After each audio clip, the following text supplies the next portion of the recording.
Namo tassa bhagavato arahato sama sambuddhassa.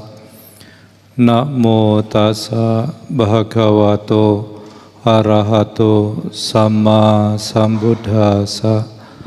Namo tassa bhagavato arahato sama sambuddhassa. Athanang rakanto parang rakati, parang rakanto atanang rakati ti.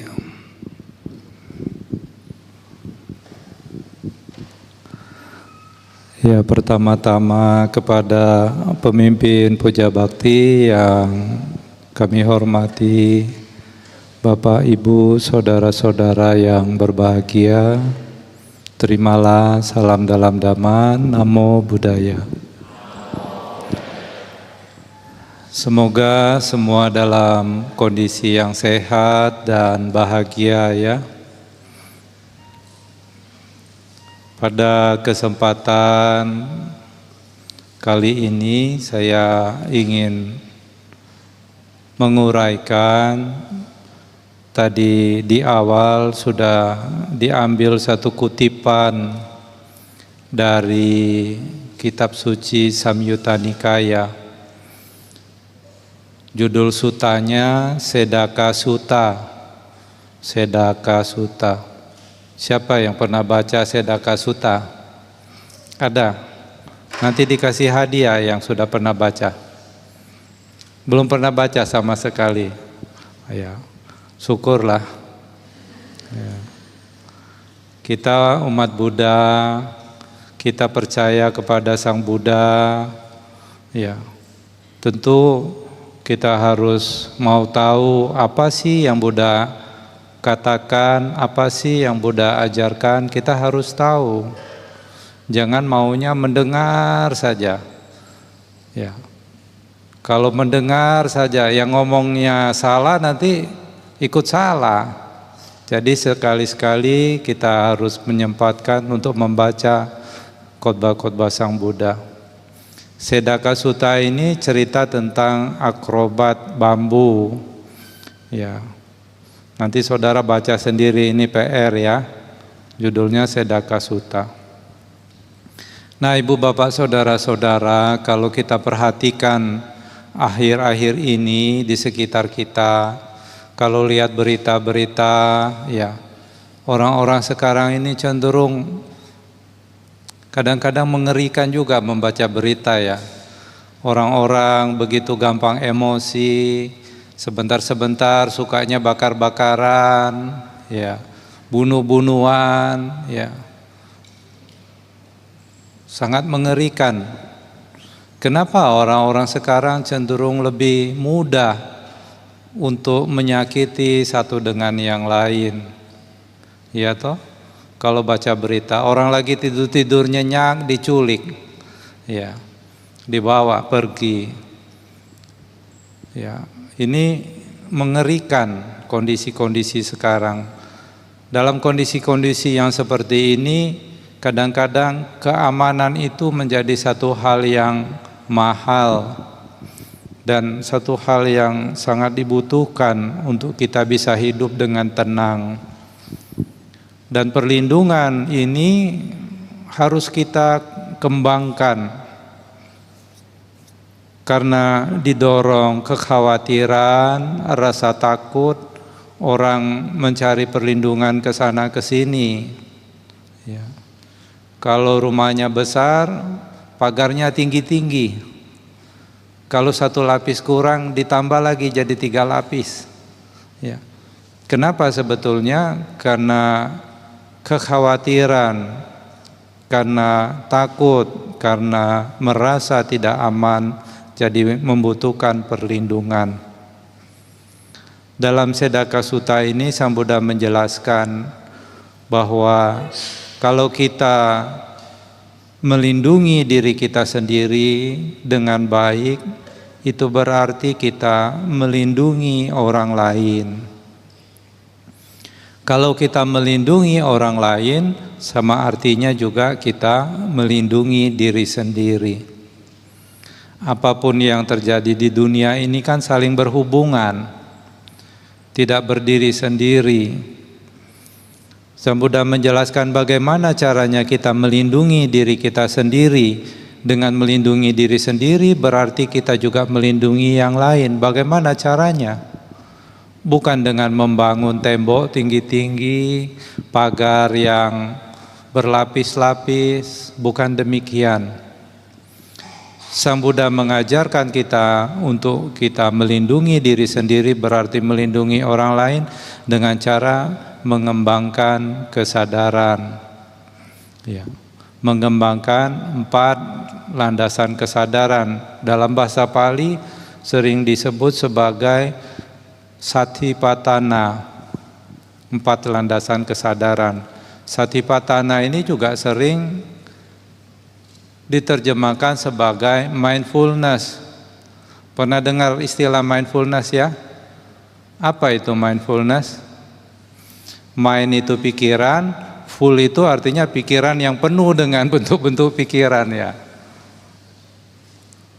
Jadi mindfulness itu sering diterjemahkan mengembangkan sati atau kesadaran. Kalau cerita tentang Satipatthana pasti hubungannya dengan meditasi. Ya toh? Ajaran Buddha ini tidak bisa dipisahkan dari meditasi. Berbuat baik dengan berdana, menjalankan sila saja itu tidak cukup untuk seseorang kalau menginginkan kebebasan dari penderitaan. Dengan berdana dan menjalankan sila saja tidak cukup. Kalau cuma mau masuk surga sih ya cukup lah ya, kalau cuma itu tujuannya. Tapi kan sayang sekali kita yang sudah berlindung kepada Buddha, Dhamma dan Sangha, kalau cita-citanya cuma masuk surga. Sayang tidak? Sayang sekali. Tujuan kita sebagai umat Buddha adalah kebebasan dari penderitaan. Kalaupun seseorang terlahir di alam surga, tapi kalau masih khawatir, apa masih betul-betul bahagia? Pernah dengar ada seorang dewa yang khawatir. Kenapa? Karena usia kedewaannya sudah mau habis. Di alam surga juga tidak kekal. Jadi surga di dalam ajaran Buddha ini bukan tujuan kita, bukan tempat tujuan akhir. Dan tujuan kita adalah kebebasan dari duka. Kalau kita ingin mencapai kebebasan dari duka, tidak bisa tidak kita harus mengembangkan kesadaran. Orang yang tidak sadar, dia berpikir yang membuat dia menderita adalah dunia ini. Apa yang terjadi pada hidupku inilah yang menyebabkanku menderita. Itu orang pada umumnya. Tetapi ketika orang sudah mulai mengenal Dhamma, dia mulai mengerti. Walaupun hanya sebatas konsep, Sang Buddha katakan sesungguhnya aku itu ada atau tidak ada? Tidak ada. Aku itu tidak ada. Walaupun ini hanya sekedar pengertian yang berdasarkan konsep saja, belum suatu realisasi atau penembusan, ini sudah bermanfaat.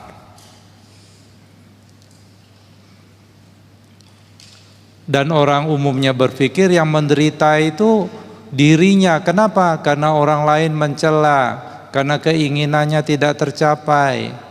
Karena hal-hal itulah maka orang menderita, karena pikiran-pikirannya sendiri.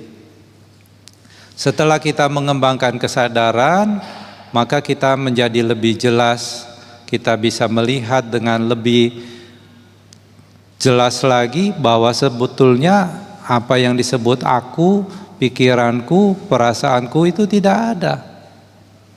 Apa buktinya aku, pikiranku, perasaanku tidak ada? Tadi saya perhatikan saudara-saudara duduk meditasi cukup lama. Semuanya kelihatan sudah damai semua. Wajah-wajahnya tenang sepertinya ya.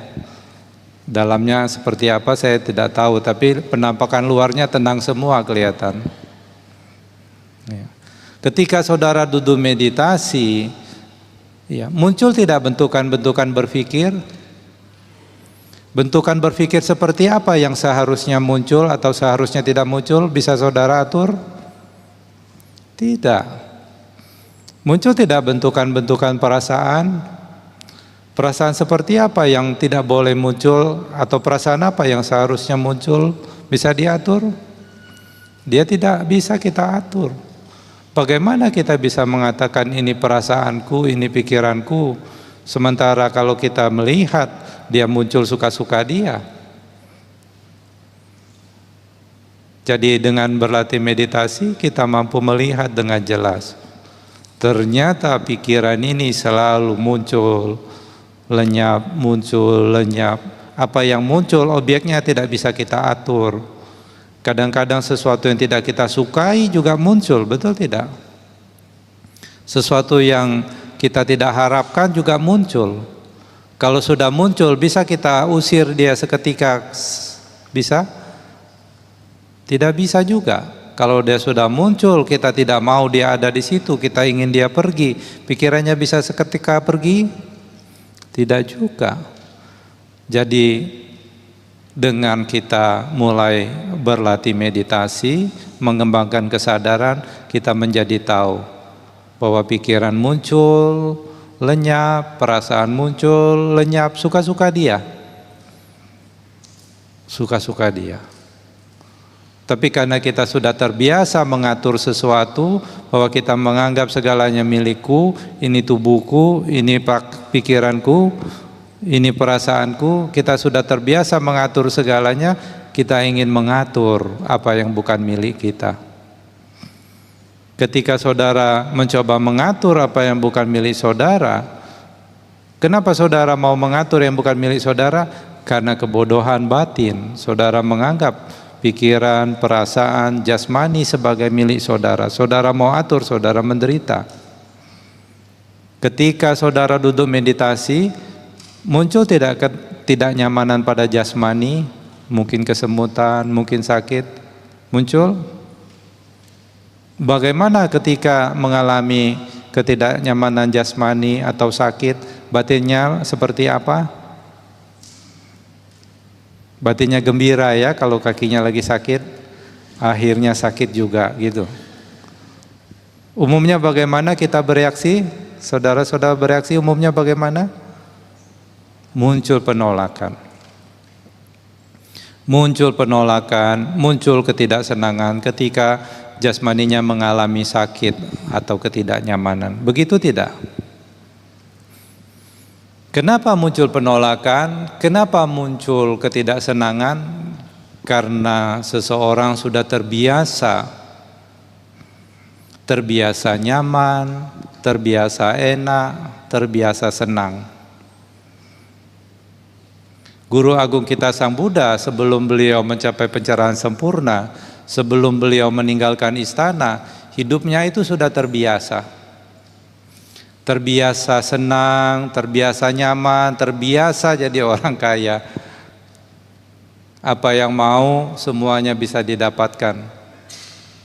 Walaupun dalam kondisi yang demikian, apakah kira-kira Pangeran Siddhartha itu hidupnya sudah betul-betul bahagia?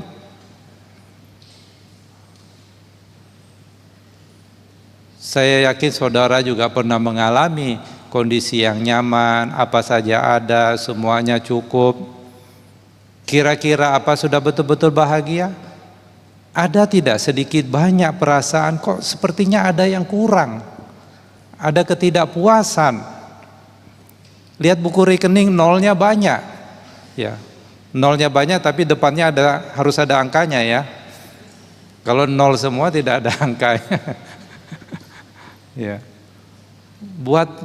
Buat apa, mau beli apa, ada. Apa yang dimau ada, semuanya ada. Dalam kondisi yang demikian, apakah betul-betul bahagia? Ada tidak sesuatu perasaan yang bagaimana? Pernah tidak? Tetap kalau Pangeran Siddhartha betul-betul sudah bahagia hidupnya, tidak mungkin dia mau meninggalkan istana.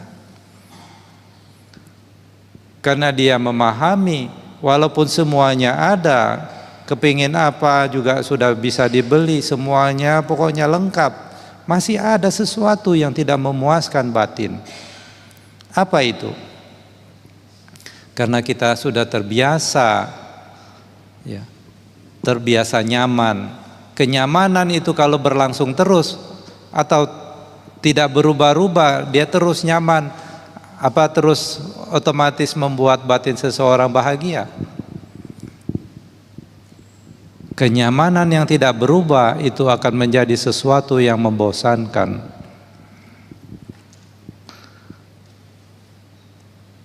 Jadi tidak ada kata yang betul-betul bisa membuat kita bahagia kalau kita menggantungkan kepada keinginan, ingin itu, ingin ini. Semua keinginan sekalipun kalau sudah dipenuhi, tetap ada sesuatu yang tidak memuaskan. Kenapa? Karena keinginan itu sendiri muncul dari mana? Keinginan muncul dari mana? Keinginan itu muncul dari pemuasan ego atau keakuan. Ya toh? Ingin mencapai nibbana, kalau ada orang ingin mencapai nibbana, keinginan itu juga akan tidak memuaskan. Jadi mengembangkan kesadaran ini satu hal yang harus dikembangkan kalau kita ingin melindungi diri kita sendiri. Bagaimana caranya kita mengembangkan kesadaran? Kita bisa menggunakan jasmani untuk alat untuk mengembangkan kesadaran. Contoh menggunakan jasmani ketika saudara antri, ya seperti tadi pagi saya perhatikan makanan begitu banyak bermeja-meja, ya toh. Saudara ingin mengambil makanan, sebelum saudara ingin mengambil makanan, apa dulu yang saudara ambil? Apa dulu? Tentu piring kan. Ketika saudara lihat piring, saudara harus sadar ada piring. Tidak ada piring, saudara cari-cari piring tidak? Nah, ketika saudara lihat piring, saudara harus sadar ada keinginan untuk ambil piring. Mengembangkan kesadaran ini praktek ke dalam, bukan praktek keluar. Ya. Jadi mengembangkan kesadaran ini praktek ke dalam. Ketika saudara ingin makan, saudara muncul keinginan, pertama tentu ingin ambil piring. Keinginan itu disadari. Sudah ambil piring, ambil sendok, apa yang saudara lakukan? Saudara berbaris, antri kan? Antri. Ketika saudara antri, saudara lihat tidak makanan-makanannya? Saudara mengincar tidak makanan apa? Ya, jujur saja, saudara mengincar tidak makanan apa yang mau diambil? Itu disadari, keinginan untuk mengambil makanan tersebut. Ketika keinginan untuk mengambil makanan tersebut muncul, ada sebabnya tidak keinginan untuk mengambil makanan itu bisa muncul dalam batin? Apa sebabnya sehingga keinginan untuk mengambil mie misalnya muncul? Apa sebabnya? Ketika kita matanya kontak dengan makanan, kita mempersepsikan sebagai makanan itu makanan enak. Betul tidak? Wih, mie-nya enak. Muncul keinginan untuk mengambil? Muncul. Ini harus disadari. Sementara saudara masih antri, ternyata mie yang diinginkan itu sudah habis diambil orang lain. Bagaimana kondisi batinnya? Itu juga harus diamati. Terjadi perubahan tidak dalam jasmani saudara? Saudara sudah antri panjang-panjang, mau ambil mie, ternyata mie-nya sudah diambil sama orang lain, udah habis.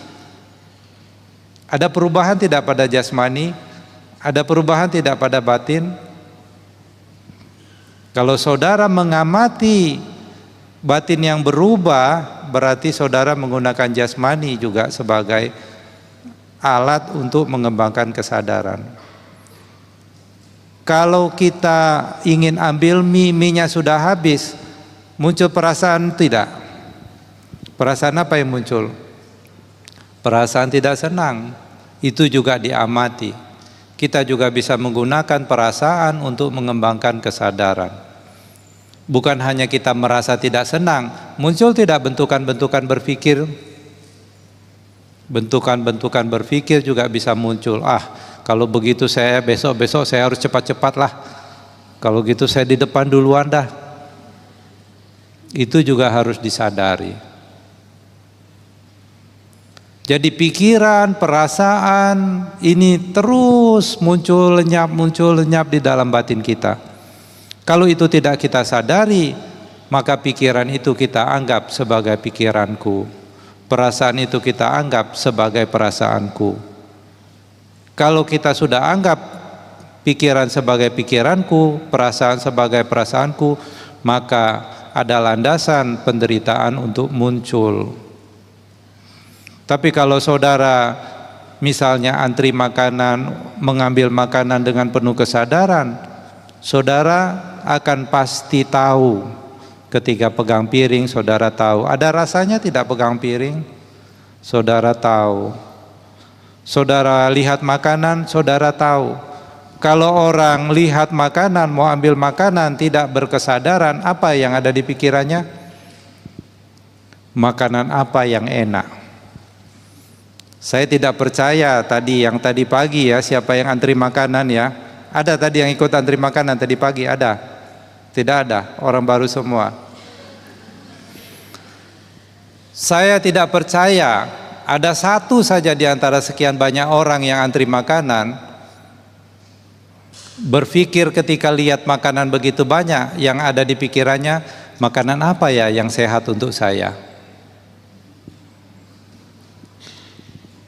Saudara yakin tidak ada yang berpikir begitu? Sebagian besar orang berpikir makanan apa ya yang enak? Betul tidak? Kalau kita sadar, kita tahu tujuan kita makan itu apa. Kalau kita tidak sadar, maka sesuatu itu kita lakukan demi pemuasan nafsu, demi pemuasan ego, demi keakuan. Kalau makan dengan tanpa kesadaran, kadang-kadang kita tidak tahu kita sedang makan, semuanya otomatis. Apalagi kalau makannya sambil ngobrol, tahu-tahu selesai aja satu piring. Tapi kalau saudara makan dengan berkesadaran, saudara tahu perbedaannya ketika saudara mengunyah apel dengan mengunyah nasi, berbeda tidak? Kalau saudara makan dengan kesadaran, saudara tahu ternyata makan itu bukan cuma dikunyah-kunyah, makanannya dilempar ke kiri, dilempar ke kanan. Setelah saudara merasa cukup lembut, saudara ada keinginan untuk menelan, itu pun juga disadari. Itu yang namanya makan dengan kesadaran. Tapi kalau orang makan tidak berkesadaran, makan hanya untuk memenuhi kesenangan. Kalau kesenangannya terpenuhi, bahagia tidak? Bahagia, gembira, bahagia. Kalau ini terus-terus diulang, maka hidupnya digunakan hanya untuk mengejar kesenangan-kesenangan saja.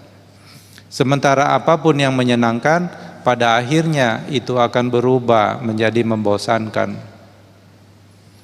Kami para biku makanannya setiap hari, bante-bante yang di Mahasampati itu setiap hari begitu makanannya, saya rasa. Semeja, betul nggak? Nanti saya tanya Bante Cira ya. Bante-bante yang di Mahasampati saya yakin setiap hari itu makanannya semeja. Gitu. Kalau yang belum pernah lihat makanan gitu, wih, makanan enak semua. Kalau dia tidak makan dengan pengendalian, apa yang muncul? Kekenyangan. Kekenyangan itu nyaman atau tidak nyaman? Tidak nyaman. Oleh karena itu, setiap waktu kita harus berusaha menggunakan waktu kita untuk hidup berkesadaran. Pada saat berjalan, sadari kita sedang berjalan. Pada saat berdiri, sadari kita sedang berdiri. Pada saat kita berpikir apa, saudara boleh bertanya, saya sedang berpikir apa? Saya sedang merasakan apa? Ini akan membawa saudara hidup berkesadaran. Tapi kalau saudara tidak melatih ini, maka saudara dimakan sama pikiran-pikiran yang tidak terkendali itu. Pikiran selalu ada atau tidak? Selalu ada. Sang Buddha katakan pikiran ini seperti monyet. Monyet yang ada di hutan itu tidak pernah tidak menggenggam sesuatu. Kalau tidak tangannya, kakinya pasti pegang sesuatu. Pikiran selalu lari sana lari sini. Ya, ada istilah monkey mind. Pikiran itu seperti monyet. Dan celakalah kalau saudara tidak sadar, saudara anggap monyet itu Anda, pikiran itu monyet, dan monyet itu adalah Anda jadi monyet. Ya, wah ini monyet, ini lari sana lari sini. Saudara tidak sadar itu hanya pikiran, saudara anggap pikiran itu milik Anda udah jadi monyet. Tapi kalau saudara sadar, saudara mengamati pikiran yang muncul dan lenyap. Ada pikiran yang muncul dengan aku berpikir, beda tidak dua kondisi batin ini?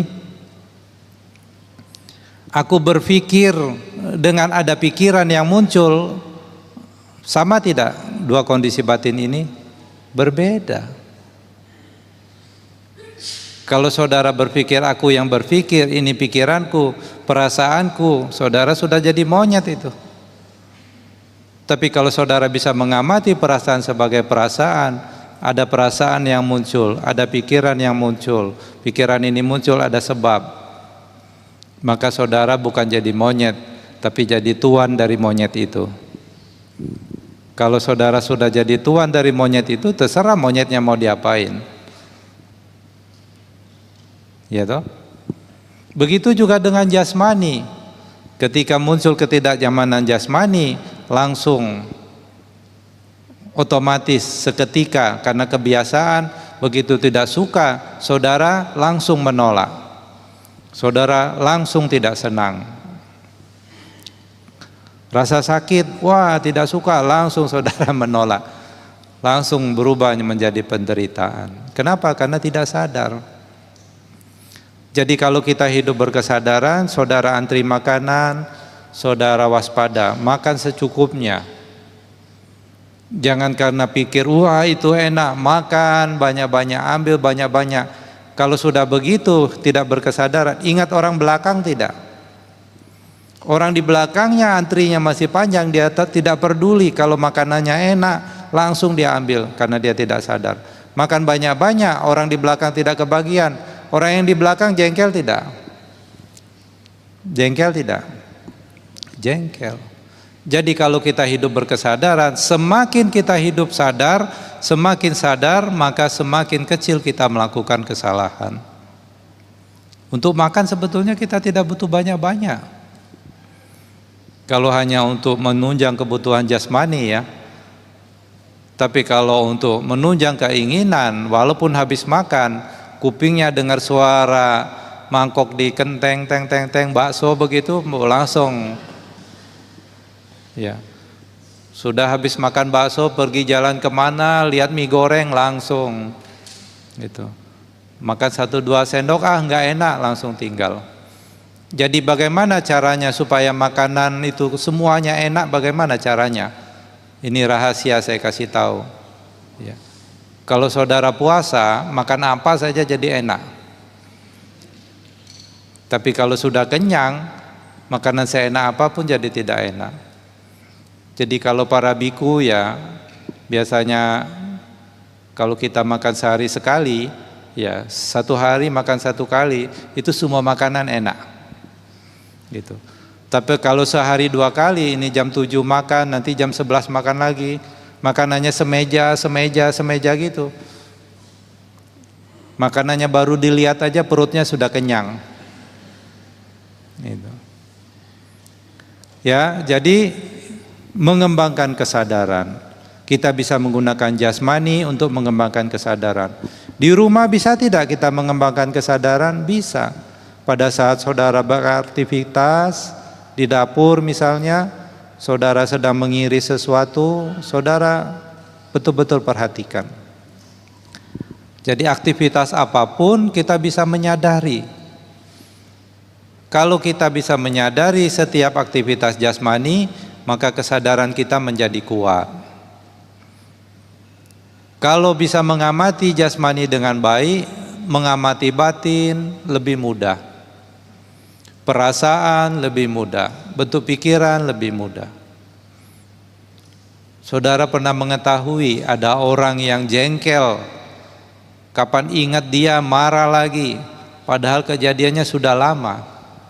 Dimakan sama perasaannya, dimakan sama pikirannya. Kenapa? Karena dia tidak sadar.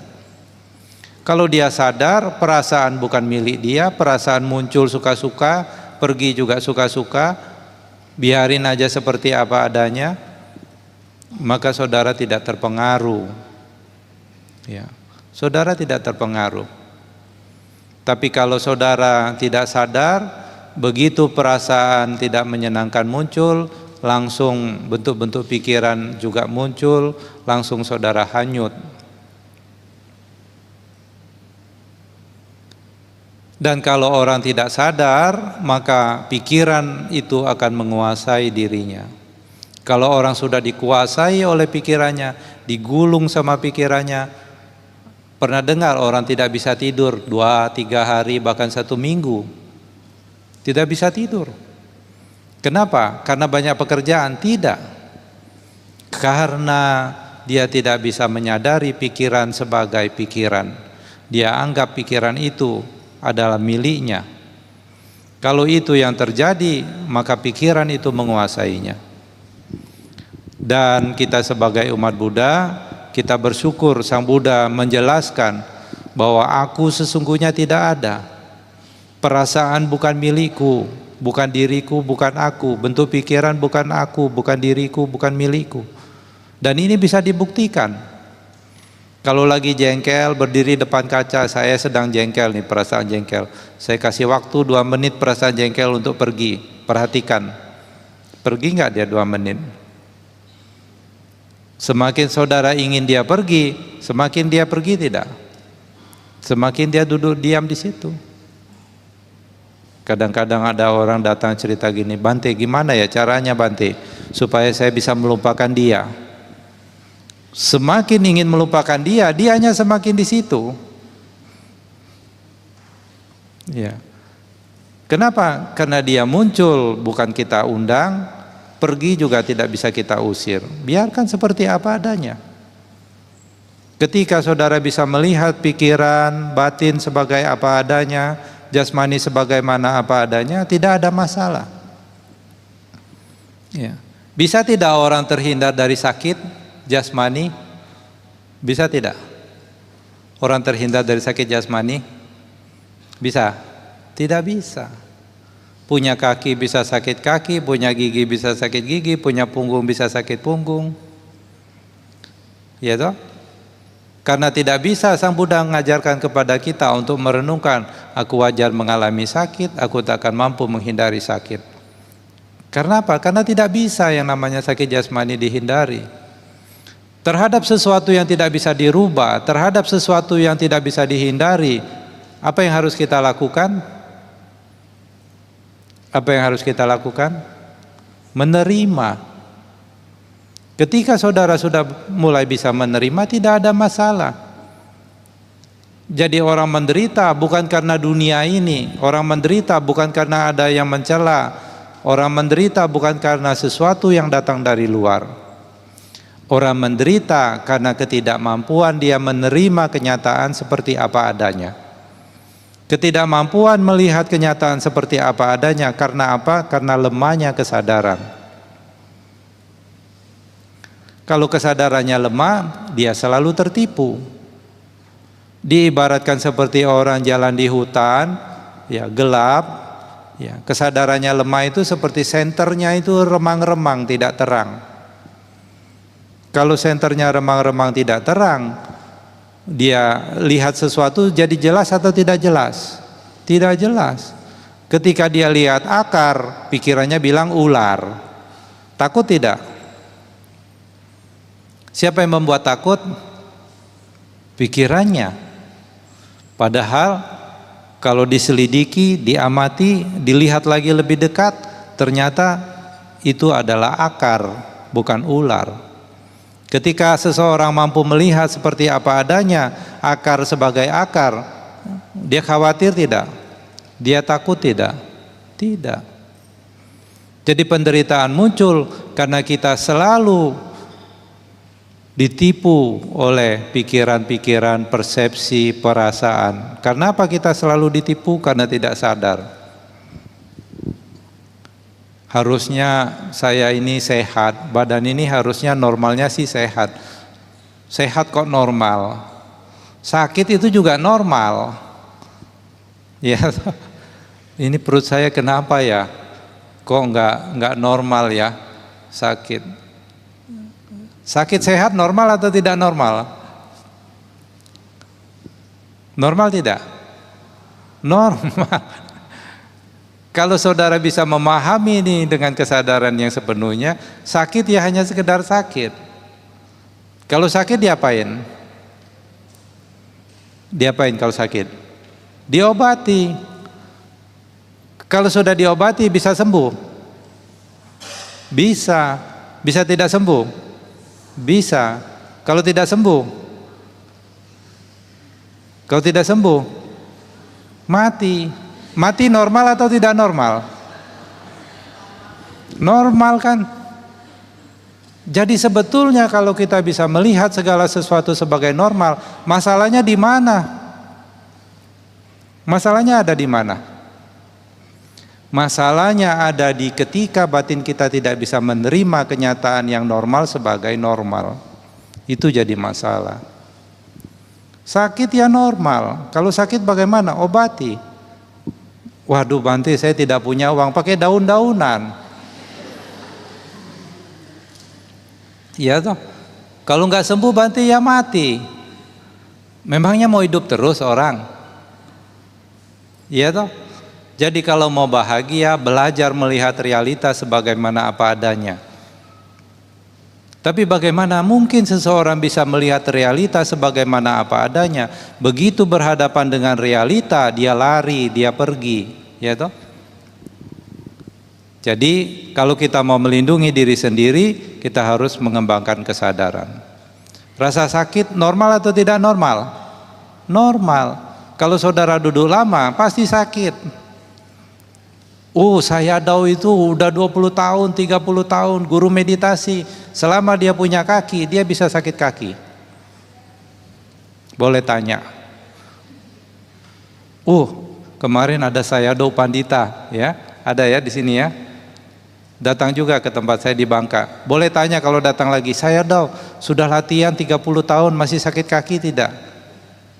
Kalau nggak pernah lagi sakit kaki, itu mesti periksa ke dokter. Ya, jadi normal. Dengan kita mengembangkan kesadaran, kita melindungi diri kita sendiri. Semakin sadar kita, semakin kecil peluang melakukan perbuatan-perbuatan yang salah. Kalau kita tidak melakukan perbuatan-perbuatan yang salah, ini sama juga kita melindungi orang lain. Kalau kita berpantang dari melanggar Pancasila, rumah tidak perlu dikunci.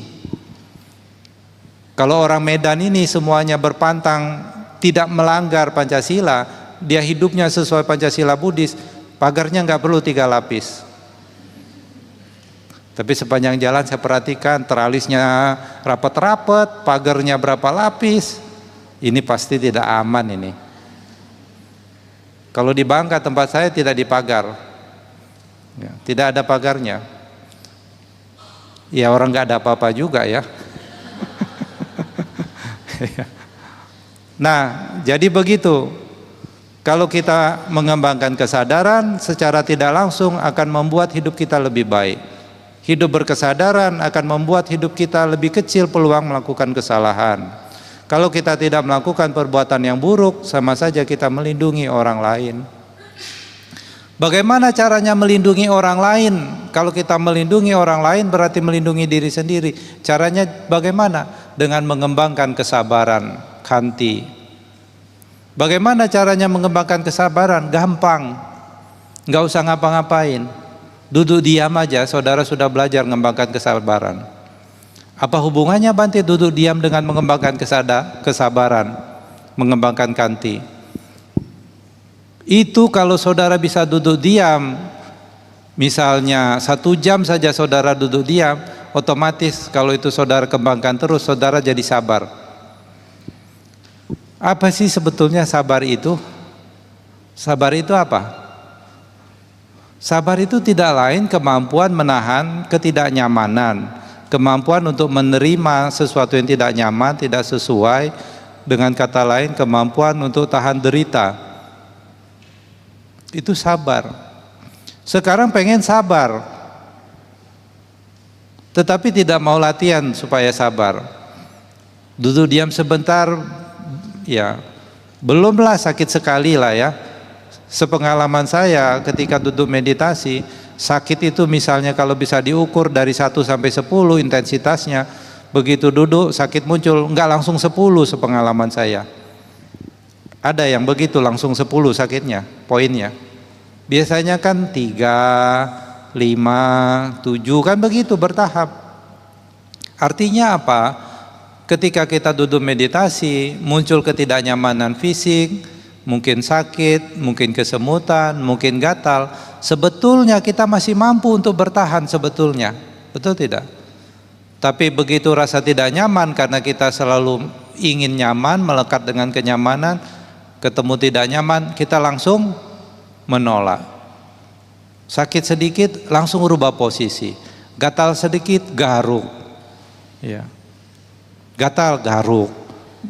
Terus kalau sudah begitu muncul keinginan yang lain tidak? Pindah nggak gatalnya? Tangannya gatal garuk, nanti kepalanya gatal garuk, nanti lihat jam. Akhir-akhirnya apa? Jadi monyet.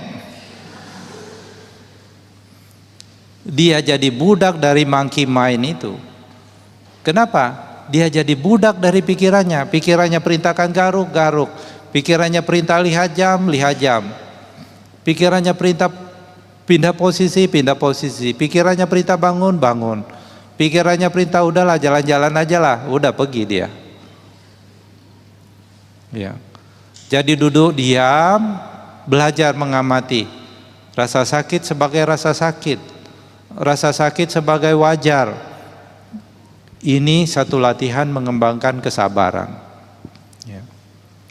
Saya tidak tahu di sini ada latihan meditasi tidak? Hari apa?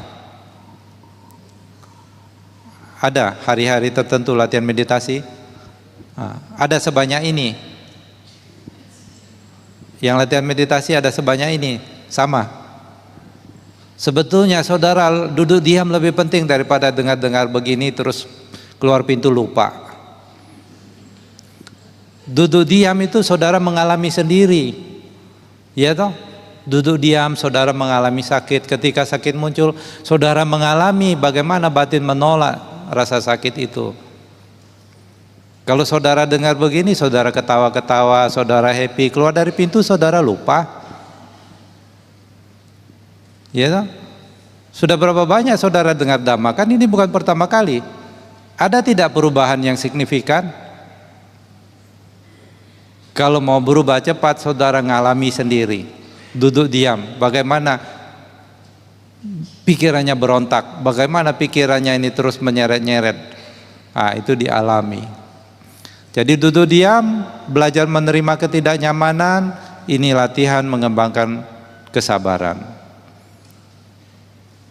Kemudian supaya kita bisa melindungi orang lain, selain mengembangkan kesabaran, kita mengembangkan pikiran tanpa kekejaman. Tidak ada pikiran jahat. Ya. Jangan ada pikiran jahat di dalam pikiran kita.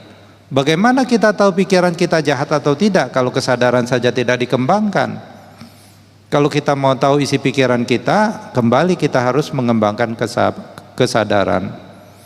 Lihat apa yang sedang saya pikirkan. Oh, ada niat jahat, singkirkan niat jahat itu. Jangan sampai ada niat jahat.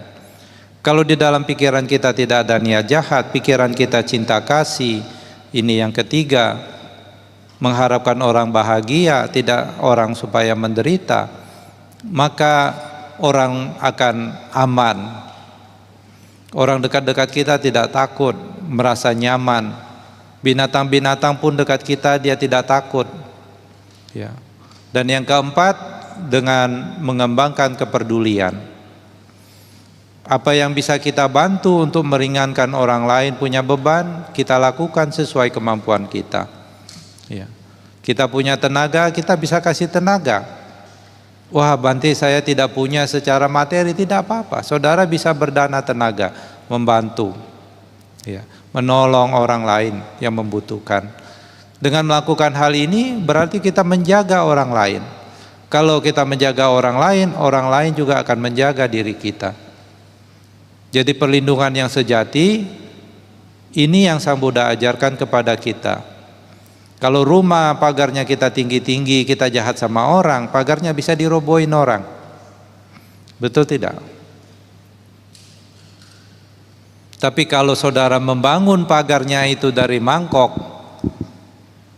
maka pagarnya akan kokoh. Ada peribahasa ya, pagar mangkok itu lebih kuat daripada pagar beton. Tahu pagar mangkok? Mangkok tahu? Mangkoknya bukan mangkok kosong ya, diisi nasi, diisi sayur, saudara berbagi kepada yang lain kiri kanan. Kalau saudara baik dengan orang lain akan jaga saudara. Nah, peribahasanya begitu.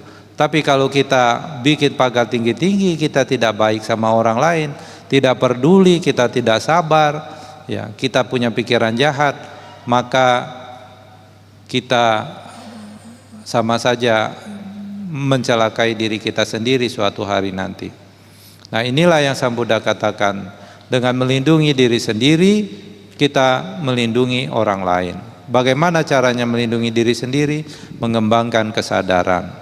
Kita bisa menggunakan jasmani, sadar setiap aktivitas, sadar kita ketika menggunakan perasaan atau bentuk pikiran, atau kita merenungkan Dhamma, atau kita juga bisa melindungi orang lain dengan kesabaran, mengembangkan pikiran cinta kasih, tidak ada niat jahat, mengembangkan kepedulian. Kalau kita hidup seperti ini, di mana saja kita akan terasa aman. Kita tidak khawatir, kita tidak takut. Ibu bapak saudara-saudara, semoga saudara-saudara semakin hari semakin maju di dalam Dhamma. Kalau kita semakin maju di dalam Dhamma, saudara akan tahu rasanya seperti apa. Kalau orang sudah berjalan di dalam Dhamma, perjalanannya benar, maka semakin hari dia akan semakin bahagia. Hidupnya semakin ringan, semuanya kelihatan normal, semuanya kelihatan wajar, tidak ada yang luar biasa. Kalau semuanya tidak ada yang luar biasa, batin kita juga bereaksi biasa-biasa saja. Semuanya berubah, kita tidak melekat, semuanya kadang dapat, kadang tidak dapat, memang dunia begitu adanya, semuanya normal, batin kita tenang. Batin yang tenang, tidak bergejolak, inilah batin yang damai. Batin yang tidak melekat, inilah batin yang bahagia. Ibu bapak saudara-saudara, saya ucapkan terima kasih. Sabbe sata bhavantu sukhitata, semoga semua makhluk hidup berbahagia.